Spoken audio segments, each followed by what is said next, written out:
বৈশাখ মাস এলেই বাঙালির বাঙালিয়ানা জেগে ওঠে।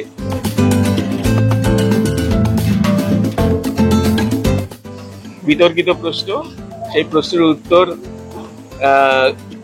খুঁজুন বা যে খোঁজার খুঁজুন।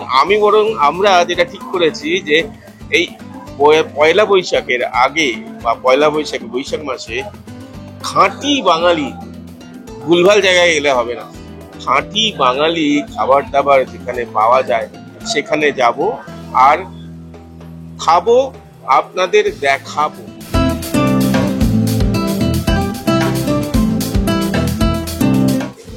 আর ঠিকানাটা বলে দেবো। যেমন এখন এসেছি কোথায় জানেন? উত্তর কলকাতা নয়, সবাই যে ভাবে এইসব খাবার মানে উত্তর কলকাতা, দক্ষিণ কলকাতা রাসবিহারী তরুণ নিকেতন স্পাইস হোটেল। আর আমার সামনে নাইস খাবার দাবার। কি কি খাবার দাবার আছে বলছে শুনুন। মুগ ডাল হবে, মসুর ডাল হবে, তার সঙ্গে ডালের সঙ্গে হবে ঝুরি আলু ভাজা হবে, কুমড়ো ফুলের বড়া, মাছের ডিমের বড়া, আর বেস্ট হবে ফেমাস এখানে ভেটকি বাটার ফ্রাই। আর তরকারির মধ্যে কচু পাতা চিংড়ি হবে, কচু শাক ইলিশ মাছের মাথা দিয়ে হবে, তেল কাটার চচ্চড়ি হবে, আর নিরামিষ সবজি হবে আজকে যেটা আলু ফুলকপি হবে, আলু ভেন্ডির তরকারি হবে, ননভেজ লোটে মাছের শুটকির তরকারি, সর্ষে ইলিশ ভাপা হবে, চিংড়ি মালাইকারি হবে, আর হবে বোয়াল হবে, তেলকই হবে, চিতলের পেটি হবে, চিংড়ির মালাইকারি হবে, কাঁকড়ার ঝাল হবে, আর পাম্পলেট হবে, পাবদা হবে, চিতলের পেটি হবে, হাঁসের ডিমের কারি হবে, মাটন হবে, চিকেন হবে। অন্য তিন দিন পাবেন শুক্র শনি রবি দেশি মুরগির ঝোল আলু দিয়ে।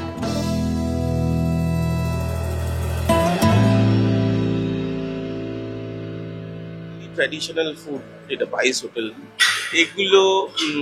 এগুলো তো থাকা দরকার। আপনার কি মনে হয়? সে কারণে অবশ্যই এটা আমরা বাঙালি হয়ে বাঙালি কিছু ঐতিহ্যকে তো ধরে রাখতেই হবে, এবং আস্তে আস্তে দিন যা আসছে এগুলো তো আমরা ভুলে যাচ্ছি। বাঙালি খাবারগুলো পাওয়া যায় না সেভাবে, বাড়িতেও সেভাবে রান্না বান্না করার সময় হয় না।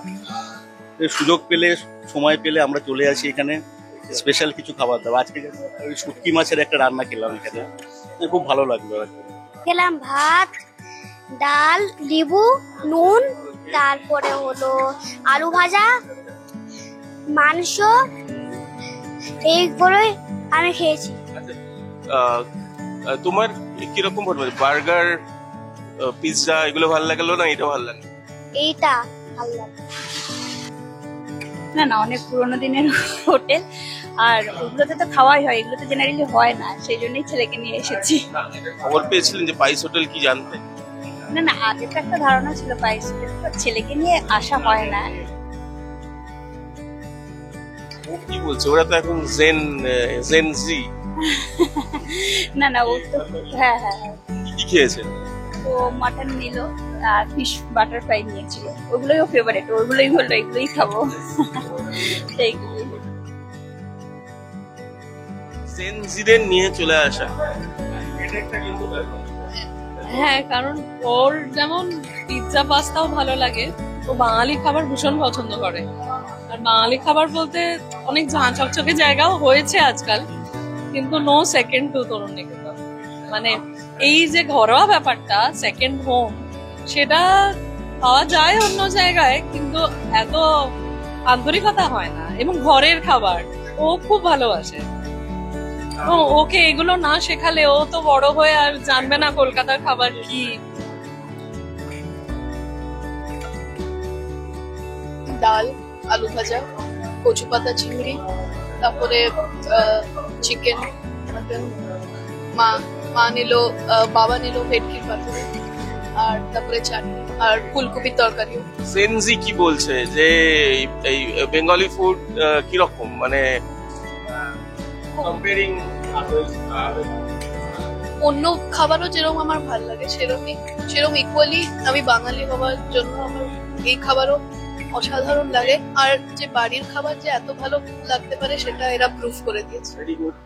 বন্ধুদের গিয়ে বলবে নিশ্চয়ই? হ্যাঁ, ওদেরও সাজেস্ট করবো। অবশ্যই আমরা আমাদের দেখেই বুঝছেন যে আমরা প্রচন্ড খেতে ভালোবাসি, এবং বাঙালি খাবারের মতন কোনো খাবার নয়।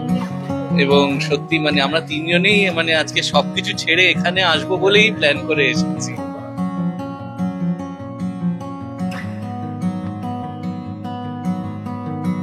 110 বছর 110 বছর 1915-তে বিশ্বকৃষ্ট হয়েছে। এই সিস্টেমটা এই ছিল, এই পাইপ সিস্টেমটাই ফর দ্য বিগিনিং 1915 থেকে একই সিস্টেম এখনো চলছে। এর মধ্যে কোনো ইয়ে নেই, সমস্ত একই সিস্টেম। কলাপাতা, মাটির বাস সব আলাদা আলাদা প্রাইস, ইন্ডিভিজুয়াল সব প্রাইস। সব বাঙালি খাবার, সমস্ত বাঙালি খাবার এখানে। আমার কিছু ইয়ে নেই, সমস্ত বাঙালি খাবার।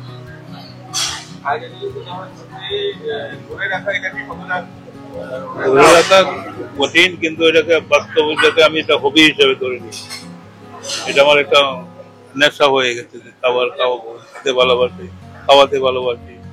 দেখি অর্ডারটা সেইভাবে অর্ডারটাকে আমি প্লেস করি, রেসিপিটাও আমার ইয়ে করি, এবং মশলাগুলি নিজের হাতের করা মশলা, বাইরের কোনো মশলা নেই, সব হাতে মশলা তৈরি হয়। অনেকেই ছিল তখন, এগুলো ইয়ে ছিল না। আমি শুনেছি অমিতাভ বচ্চনও তখন এসে খেয়ে গেছে, তখন ওনাকে কেউ চিনত না। ব্যাপারটা হচ্ছে ছোট থেকেই বাবার সাথে, দাদুর সাথে, সবার সাথে স্কুল থেকে এলে এখানে একটু চলে আসতাম। আবার খেলাধুলা করে খাওয়া দাওয়াটাও এখানে হতো। আর ছোটবেলা থেকে দেখে আসছি আমাদের বাড়ির খাবারটাও এখানে যায়। মানে আমার দাদু যেটা বলতেন, আমরা যেটা খাবো সেটা যদি কাস্টমারদের না খাওয়াতে পারি তাহলে সেই ব্যবসা করে লাভ। তো ওইটাই ইন্সপিরেশন ছিল। ফ্রেশ জিনিস খাওয়ান, কোয়ালিটি মেনটেন করুন, আর বাটা মশলায় রান্নাটা করুন, কাস্টমার আপনার কাছে নিশ্চয়ই আসবে। বাকি সবকিছু চোখ কান বুঝে বন্ধ করে দিন, ফ্রেশনেসটা দরকার।